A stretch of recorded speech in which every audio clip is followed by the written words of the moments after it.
Hi guys, it's Jess from Honest Fiction and welcome back to my channel. Today I'm going to be reviewing one of my top 2021 book releases. I was so excited for this book to come out. I even reread the entire series in preparation for it. So stick around to hear my review of A Court of Silver Flames by Sarah J. Maas.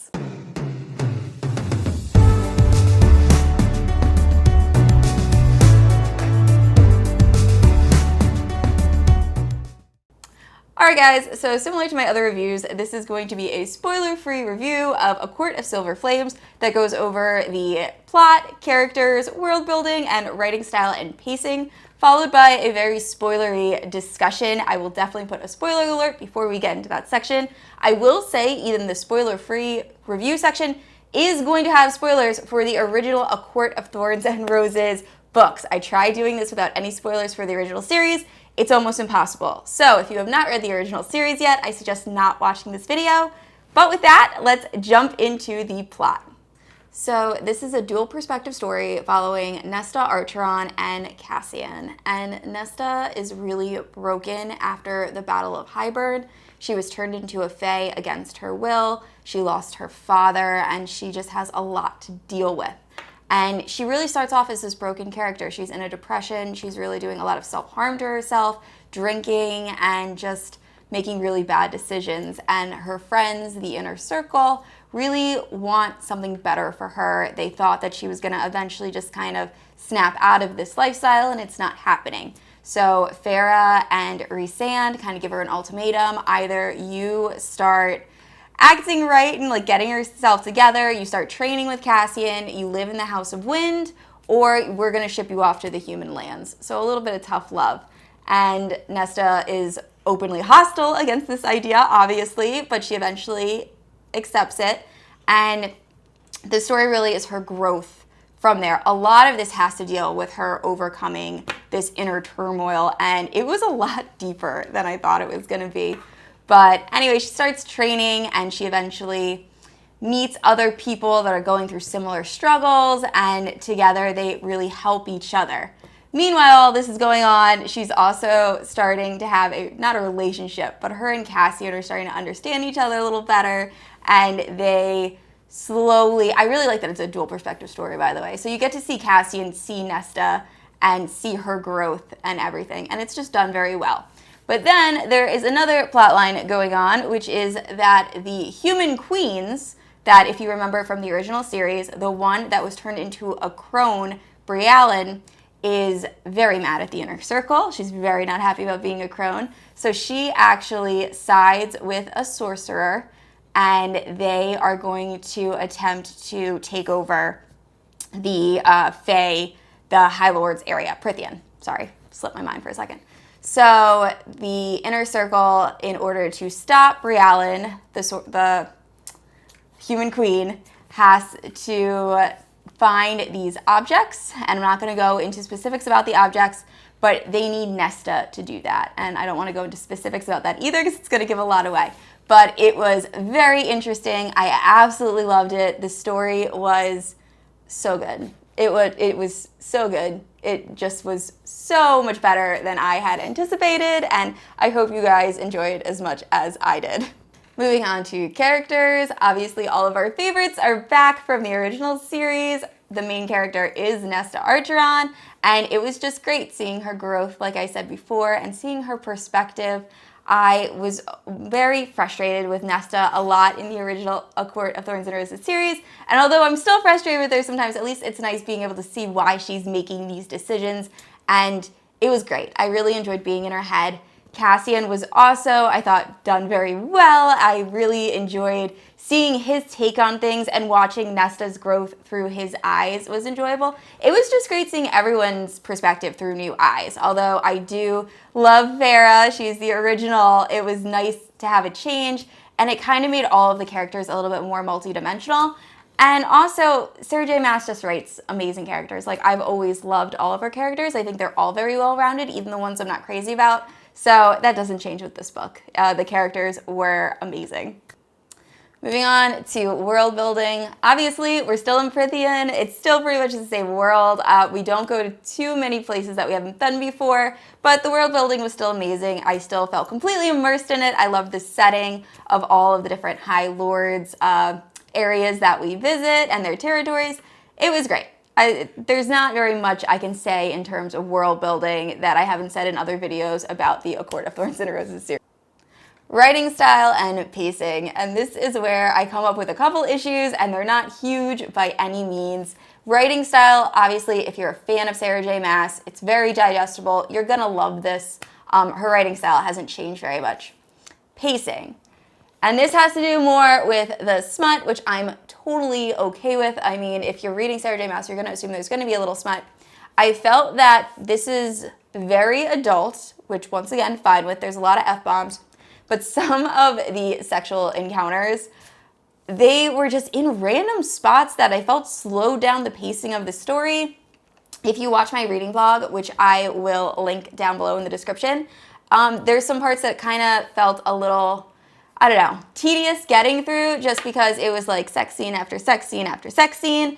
And then the last, like, I don't even know, 10 chapters, the plot just developed and moved so quick. So it felt a little stale towards the middle just because it felt very repetitive with the sex scenes. I felt they could have been spread out a little bit more and it probably would have been a little better. That's just my opinion. And then the ending, I just felt like we were flying through it because so much plot happened at the very end and like a lot of storylines had to get resolved. So that's my one critique. I thought the pacing could have been a little bit better, but once again, I loved this book. If you watch my vlog, I read this book in like 3 days. So obviously it wasn't that big of a problem for me, but if I had to give the book a critique, that's the critique I would give. All right, moving on to spoilers, and I feel like this is gonna be the longest section of this video. So if you have not read this book and don't wanna be spoiled, please stop watching now. Everyone else, let's get into it. All right, so I have a lot of things to unpack here, and I don't have any order for this. I am just going to talk, so I apologize if this just seems like not in any semblance of order. But anyway, first, I am 100% Eris redemption arc, and I wanted it, and I feel like I was expecting more of it to happen, and it didn't. He kind of still ended up being a jerk at the end. I know Cassian's like, oh, you're a good guy, and I think he is a good guy deep down. I've been dying to know what he tells more. Or I think he told more like why he left her at the edge of the Autumn Court. And I thought it was going to be in one of the bonus chapters when I finished the book. I didn't find out why, and it wasn't. And I don't want to wait another 2 years to find out why. I want to know now. Like, I've already waited for this book thinking I was going to find out. So that's annoying. Another thing is the whole baby wing plot point. I know this is like a small gripe. But, so they had sex while she was in Illyrian form, so now the baby has wings, and they can't perform a cesarean section because it might kill the baby and it might kill her. And she can't shapeshift into an Illyrian to have the baby. It just seemed, I didn't love that whole plot line. And the fact that it was so important at the end, like, I understand why she did it, because at the end, like, you needed to have Nesta save everybody. So that's great, but I don't know. It was just weird to me. I don't love it. I feel like there could have been a better way to have Nesta save everyone without having that be the main issue. So there's that. I thought Nesta was a complete badass, and once again, I was 100% anti-Nesta. I did not like Nesta. I thought she was the most spoiled brat ever when I was reading the original series, and yeah, I completely changed my mind. At one point, I was very annoyed with the decision she was making. I felt like she kept pushing Cassian away. I understand why she did it. She didn't want to get hurt. But still, it was very frustrating. But I'm happy they ended up together. Am I happy they're mates? I'm not so sure. I feel like that was very convenient that they ended up both being mates. And also, if they're mates, I find it so strange that Cassian was able to like peace out after they did the mating bond, when Rhys like couldn't be away from Farah for more than like 30 minutes without like losing his mind, and Cassian's just like, all right, out, and leaves. So that annoyed me. I don't know. I had some issues with that. I'm very happy they're together. I just feel like they didn't need to be mates. Moving on to Azrael, who is my all-time favorite Bat Boy, that bonus chapter. For those of you who haven't read it, I think there's a Discord that you can also read it. I've seen them both on a Discord. The Farah and Rhysand Baby Talk chapter, and then the Azrael chapter. The way Rhysand treated Azrael in that chapter annoyed me so much, and I've seen a lot of people defending him, and I get it, but don't talk to your friend like that, man. Like, you never pull rank, and then to do it when he's about to kiss Elaine. I also have some weird feelings about Elaine. We didn't get to see her nearly as much as I thought we were going to. And I don't know. I have a feeling she might turn bad. I have no reason to feel that way. My gut is telling me that might happen. So we will see. But yeah, I was fine with the Shadow Singer and Elaine. And obviously, she wants to kiss him. She was kind of initiating everything. So I feel like Rhysand shouldn't have made such a big deal out of that, since, I don't know, Lucien doesn't have ownership of Elaine just because they're mates. I understand it would create a lot of conflict, but it annoys me.